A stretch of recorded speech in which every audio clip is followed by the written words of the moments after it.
El doctor Choza ha escrito un libro muy significativo, se ha animado a entrar en el mundo del cáncer, las emociones, y estas preguntas que los pacientes, los enfermos, las familias se formulan muchas veces: el cáncer, ¿por qué a mí? ¿Por qué ahora? Me viene a la mente la mujer de un querido amigo mío que de pronto se ve sorprendida de que haya arribado esta como una malignidad sobre su salud. Y leyendo una nota suya en la revista de La Nación, muy interesante, muy ilustrativa, le pedí al doctor Choza que charlemos un ratito y quería preguntarle qué lo inspiró, qué lo llevó a hacer este libro. Bueno, en realidad, desde que estudié medicina, me impresionó mucho este tema del cáncer, y me acuerdo un cirujano que era jefe de patología, profesor titular de patología quirúrgica en el Argerich, que yo estaba viendo cómo operaba en el quirófano y sacó un tumor, lo partió por la mitad y dijo: qué misterio este, ¿no? Y me quedaron siempre estas cuestiones. Y después, cuando empecé con el análisis y empecé a estudiar la relación entre las emociones inconscientes y las patologías, esta del cáncer fue una que me impresionó muchísimo. Y luego el hecho de analizar a una paciente con una cancerofobia me permitió explorar la relación que existía entre las fantasías que el cáncer despierta y las fantasías inconscientes que hacen que una persona se predisponga al cáncer también. Es un tema que me llevó tiempo, lo hemos estudiado con varios colegas.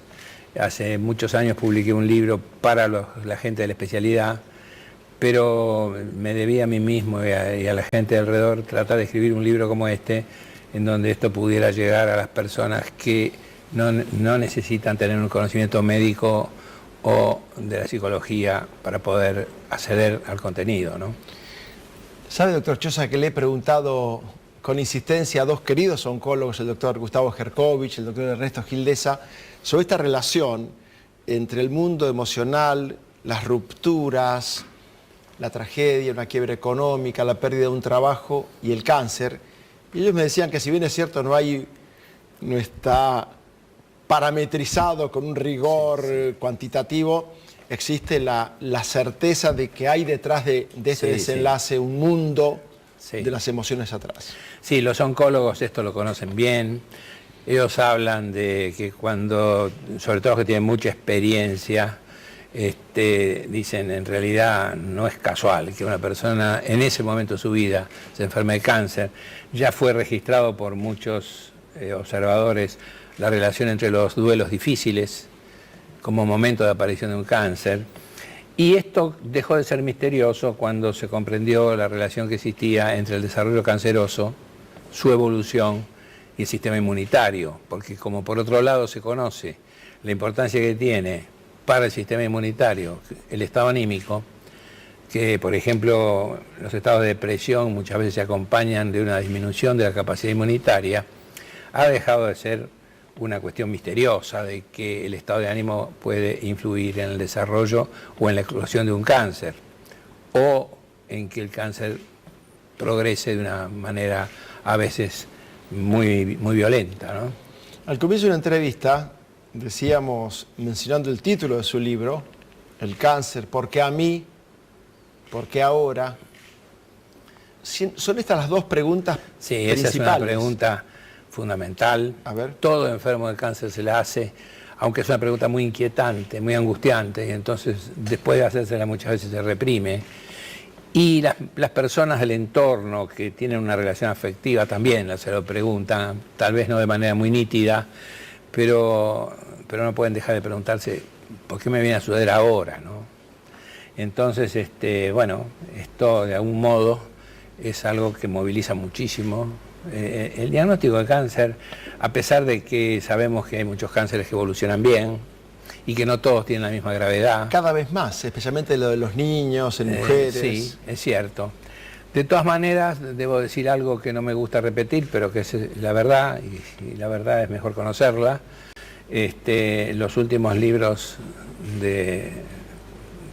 de cáncer, que mencionan el hecho estadístico que a pesar de que en Estados Unidos el último año se gastó 4.700 millones de dólares en la investigación del cáncer, y a pesar que en los últimos 50 años la biología molecular ha hecho progresos enormes, todavía no se ha logrado disminuir la mortalidad por cáncer, ¿no? Esto sigue siendo así. Es una de las enfermedades que más víctimas produce. Y bueno, pero de todas maneras vale la pena continuar en la brecha porque todo ayuda, ¿no? Doctor, ¿y cuál es la finalidad que usted persigue con la publicación de este libro? Bueno, a mí me parece importante que la gente comprenda de que las crisis que se experimentan en la vida, como vivir mal, sufrir, tener situaciones difíciles de resolver, tienen un costo que muchas veces se paga en salud. Afortunadamente, no todos los vivimos en enfermedades tan graves como el cáncer. Es mucho más común que tengamos enfermedades menos graves, muchas veces ni siquiera crónicas, episódicas, y bueno, pero todo eso tiene que ver con el modo en que estamos viviendo. Pero comprender que aún esto se puede manifestar en enfermedades tan graves como el cáncer es una cuestión de cultura sanitaria que creo que es necesario que se conozca. Porque es cierto que de algún modo hablar de estos temas es intranquilizante, pero también es cierto de que conocer la verdad ayuda, y cuando uno se encuentra en un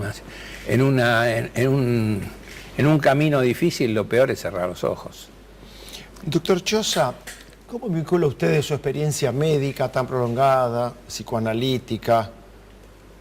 Quiero contarle a los televidentes que el doctor Choza es muy querido en Italia, donde participa permanentemente como profesor, como docente, también en grandes unidades académicas en el mundo, en Inglaterra, en Estados Unidos.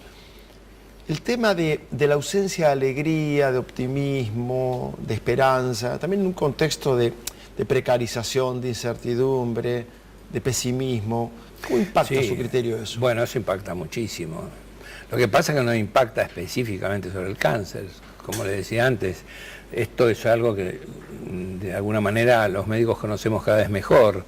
El vivir situaciones de estrés, el vivir situaciones de displacer, que a veces son inevitables, pero que pueden dar un costo grande en la salud. Por ejemplo, disminuyendo la manera en que uno se defiende de las infecciones, o, como en el caso del cáncer, de las formaciones neoplásicas, ¿no? El sistema inmunitario no solamente protege de las infecciones, también protege de las desviaciones, como las malformaciones cancerosas, ¿no? Y esto está muy influido por el estado de ánimo.